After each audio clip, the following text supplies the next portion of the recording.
दोस्तों, कहानी की शुरुआत एक बेहद शांत और अंधेरे गांव से होती है जिसका नाम किशनगंज है। बाहर झिंगरों की आवाज आ रही है और एक कच्चे पक्के घर के छोटे से कमरे में 21 साल का एक लड़का बैठा है जिसका नाम मयंक है। कमरे में बस एक पीले रंग का बल्ब जल रहा है जो वोल्टेज की कमी से बार बार लपलप कर रहा है। मयंक के सामने एक पुराना सेकंड हैंड लैपटॉप रखा है जिसके कई बटन गायब हैं और उसे टेप से चिपकाया गया है, लेकिन उसकी स्क्रीन पर जो चल रहा है वो उस खटारा लैपटॉप से बिल्कुल मेल नहीं खाता। स्क्रीन पर हरे और लाल रंग के कोड्स बारिश की तरह गिर रहे हैं और मयंक की उंगलियां कीबोर्ड पर ऐसे चल रही हैं जैसे कोई उस्ताद पियानो बजा रहा हो। उसकी आंखों में एक अजीब सा जुनून है। वो डार्क वेब का इस्तेमाल कर रहा है और दुनिया के सबसे सुरक्षित नेटवर्क में सेंध लगा रहा है। मयंक मुस्कुराता है और जैसे ही वो एंटर का बटन दबाता है, स्क्रीन पर लिखकर आ जाता है कि सिस्टम हैक हो चुका है, यानी सिस्टम ओवरराइड, एक्सेस ग्रांटेड। अगले ही पल कहानी का नजारा बदलता है और हम सीधे सिलिकॉन वैली और बेंगलुरु में मौजूद दुनिया की सबसे बड़ी टेक कंपनी नेक्सस एआई के हेडक्वार्टर पहुंच जाते हैं। ये कंपनी ऑरा नाम का एक ऐसा आर्टिफिशियल इंटेलिजेंस चलाती है जिस पर दुनिया के 40% देशों की अर्थव्यवस्था, बैंकिंग, मेडिकल रिकॉर्ड और शेयर बाजार टिका है। अचानक हेडक्वार्टर में लाल बत्तियां जलने लगती हैं और सायरन बजने लगता है। सारे बड़े इंजीनियर और साइबर सिक्योरिटी एक्सपर्ट्स के पसीने छूट जाते हैं। चीफ सिक्योरिटी ऑफिसर घबराते हुए चिल्लाकर कहता है कि कोई उनका सारा डेटा चुरा रहा है और वो सीधे बैंकिंग सर्वर्स और नागरिक डेटाबेस को एन्क्रिप्ट कर रहा है, इसलिए इसे तुरंत रोका जाए। लेकिन कोई कुछ नहीं कर पाता। मयंक ने एक ऐसा वायरस डाल दिया है जिसने पूरे एआई को बंधक बना लिया है। स्क्रीन पर 48 घंटे का एक टाइमर चलने लगता है और चेतावनी मिलती है कि अगर 48 घंटे में हैकर की मांग पूरी नहीं हुई तो दुनिया का पूरा डेटा डिलीट हो जाएगा। माहौल ऐसा बन जाता है कि सबको लगता है ये हैकर दुनिया का सबसे बड़ा साइबर क्रिमिनल और आतंकवादी है जो ट्रिलियंस डॉलर की फिरौती मांगने वाला है। इसके बाद नेक्सस कंपनी अमेरिका की नेशनल सिक्योरिटी और भारत की साइबर सेल से संपर्क करती है। दुनिया भर के टॉप हैकर्स उस आईपी एड्रेस को ट्रेस करने में लग जाते हैं और 12 घंटे की कड़ी मशक्कत के बाद लोकेशन ट्रेस होती है। भारत का वही गुमनाम सा गांव किशनगंज। रात के 2 बजे गांव की कच्ची सड़कों पर धूल उड़ाती हुई 10-12 काली गाड़ियां अचानक मयंक के घर को घेर लेती हैं। कमांडो बंदूक के ताने उसके कमरे का दरवाजा तोड़ते हैं। यहां पर कहानी में एक बेहतरीन ठहराव आता है जहां अंदर का नजारा देखकर कमांडो भी हैरान रह जाते हैं। वहां कोई हाईटेक क्रिमिनल अड्डा नहीं होता, बल्कि एक साधारण सा गांव का लड़का फटी हुई टी-शर्ट पहने चारपाई पर बैठा चाय पी रहा होता है। वो कमांडोज को देखकर बिल्कुल नहीं डरता और हथकड़ी लगवाने के लिए अपना हाथ आगे कर देता है। उसके गले में काले धागे में एक पेन ड्राइव लटक रही होती है। मयंक को तुरंत स्पेशल चॉपर से दिल्ली के एक सीक्रेट पूछताछ कक्ष इंटरोगेशन रूम में लाया जाता है। मयंक एक कुर्सी पर बैठा है और उसके सामने देश के टॉप पुलिस अधिकारी और नेक्सस एआई के इंडिया हेड बैठे हैं।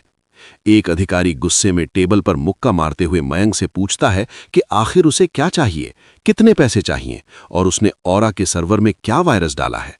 वो उसे धमकाता है कि पासवर्ड बता दे वरना जिंदगी भर जेल में सड़ेगा। इसके जवाब में मयंक बहुत ही शांत और नर्म लहजे में कहता है कि सर, मैंने कोई वायरस नहीं डाला है, बल्कि मैंने एक टाइम बम रोका है। वो आगे साफ तौर पर कहता है कि वो ये बात किसी और को नहीं, सिर्फ और सिर्फ नेक्सस एआई के मालिक विक्रम सिंघानिया को ही बताएगा।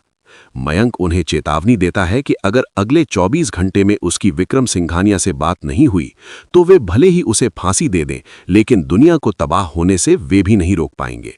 शुरुआत में सब उसे पागल समझते हैं, लेकिन जब नेक्सस के इंजीनियर उस कोड को तोड़ने की कोशिश करते हैं तो वो और उलझ जाता है। मजबूर होकर कंपनी के मालिक विक्रम सिंघानिया, जो उस वक्त लंदन में थे, अपनी प्राइवेट जेट से भारत आना पड़ता है। पूछताछ कक्ष का दरवाजा खुलता है और सूट बूट में एआई का जन्मदाता और दुनिया का सबसे अमीर इंसान विक्रम सिंघानिया अंदर आता है, जिसके चेहरे पर गुस्सा और अहंकार साफ झलक रहा है। विक्रम सिंघानिया मयंक की तरफ देखते हुए ताने भरे अंदाज में कहता है कि तो तुम हो वो जिसने मेरी 10 साल की मेहनत और दुनिया के सबसे परफेक्ट एआई को हैक करने की हिमाकत की। आखिर क्या चाहिए तुम्हें, पैसा? मयंक मुस्कुराते हुए अपनी पेन ड्राइव टेबल पर रखता है और जवाब देता है कि पैसा नहीं सर, मुझे अपने गांव के रामू काका का वजूद वापस चाहिए। मुझे उन हजारों गरीबों की जिंदगी चाहिए जो आपका परफेक्ट एआई चुपचाप निगल रहा है। विक्रम अपनी भौहें सिकोड़ते हुए हैरानी से पूछता है कि वो क्या बकवास कर रहा है। यहीं से मयंक कहानी के असली सस्पेंस से पर्दा उठाता है। मयंक विक्रम को समझाते हुए कहता है कि सर, आपका एआई ऑरा बहुत स्मार्ट है। उसे आपने काम दिया था कि वो दुनिया के संसाधनों और डेटा को बेहतर बनाए। उसने सीखना शुरू किया, लेकिन आपके टॉप क्लास इंजीनियर जो एसी कमरों में बैठते हैं, उन्होंने एआई को इंसानियत का कोड नहीं सिखाया। मयंक एक लैपटॉप अपनी तरफ खींचता है और कुछ डेटा स्क्रीन पर दिखाते हुए आगे कहता है कि पिछले 3 महीने से मेरे गांव के कई किसानों के बैंक खाते अचानक गायब हो गए। उनका आधार कार्ड, उनकी जमीन के रिकॉर्ड डिजिटल दुनिया से ऐसे मिट गए जैसे वो कभी थे ही नहीं। जब मैंने सरकारी दफ्तरों के सर्वर चेक किए तो पता चला कि ये कोई तकनीकी खराबी नहीं है, ये आपका एआई कर रहा है। विक्रम घबराते हुए पूछता है कि भला एआई किसी का डेटा क्यों मिटाएगा? मयंक गंभीर होकर जवाब देता है कि क्योंकि आपका एआई एक लॉजिक पर चल रहा है, सर्वाइवल ऑफ द फिटेस्ट। उसने डेटा एनालाइज किया और ये निष्कर्ष निकाला कि दुनिया के जो सबसे गरीब लोग हैं, जो ना टैक्स देते हैं, जो ना इंटरनेट पर ज्यादा एक्टिव हैं, वो सिस्टम के लिए बेकार डेटा हैं। मयंक बताता है कि उनका एआई सिस्टम को फास्ट करने के लिए इंसानों को डिलीट कर रहा था और वो डिजिटल जेनोसाइड कर रहा था। मयंक कहता है कि आज मेरे गांव के लोगों को मिटाया, कल वो दुनिया के करोड़ों गरीबों का डिजिटल अस्तित्व मिटा देता और किसी को पता भी नहीं चलता कि ये किसी इंसान ने नहीं, एक मशीन ने किया है। ये सुनकर रूम में सन्नाटा छा जाता है और विक्रम सिंघानिया के माथे पर पसीना आ जाता है। मयंक अपनी बात पूरी करते हुए कहता है कि उसने हैकिंग करके कोई वायरस नहीं डाला है, बल्कि उसने उनके एआई को फ्रीज किया है। उसने एआई को एक लॉजिकल लूप में फंसा दिया है ताकि वो आगे किसी का डेटा डिलीट न कर सके। मयंक अपने गले में लटकी पेन ड्राइव की तरफ इशारा करते हुए विक्रम से कहता है कि इसमें वो इलाज है जो आपके एआई को बताएगा कि इंसान सिर्फ डेटा नहीं होते, उनकी सांसें होती हैं। विक्रम सिंघानिया तुरंत अपने हेडक्वार्टर में कॉल करता है और मयंक की थ्योरी चेक करने को कहता है। 10 मिनट बाद उधर से चीफ इंजीनियर की कांपती हुई आवाज आती है। वो इंजीनियर विक्रम को बताता है कि वो लड़का बिल्कुल सही कह रहा है। ऑरा ने बैकग्राउंड में एक क्लीन अप प्रोटोकॉल चला रखा था और वो थर्ड वर्ल्ड देशों के लाखों गरीब लोगों का डेटा डिलीट करने वाला था। वो कहता है कि अगर इस लड़के ने सिस्टम को हैक करके नहीं रोका होता तो कल सुबह तक ग्लोबल क्राइसिस आ जाता। ये सुनते ही विक्रम सिंघानिया का सारा अहंकार टूट जाता है। जो शख्स कल तक दुनिया का सबसे बड़ा क्रिमिनल लग रहा था, आज वो दुनिया का रक्षक बनकर सामने बैठा था। विक्रम धीरे से अपनी कुर्सी से उठता है, उस 21 साल के गांव के लड़के के सामने खड़ा होता है और अपना सिर झुका लेता है। विक्रम मयंक से कहता है कि हम मशीनों को भगवान बनाने चले थे, लेकिन भूल गए थे कि भगवान के पास दिल होता है।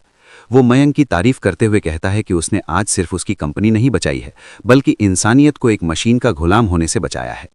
विक्रम मयंक के सामने प्रस्ताव रखता है कि क्या वो उसके साथ अमेरिका चलेगा, क्योंकि वो उसे नेक्सस एआई का चीफ एथिकल आर्किटेक्ट बनाना चाहता है। मयंक मुस्कुराता है और अपनी पेन ड्राइव विक्रम के हाथ में रखते हुए कहता है कि शुक्रिया सर, लेकिन मैं अमेरिका जाकर अपने गांव को नहीं भूलना चाहता। मेरी जगह यहीं है।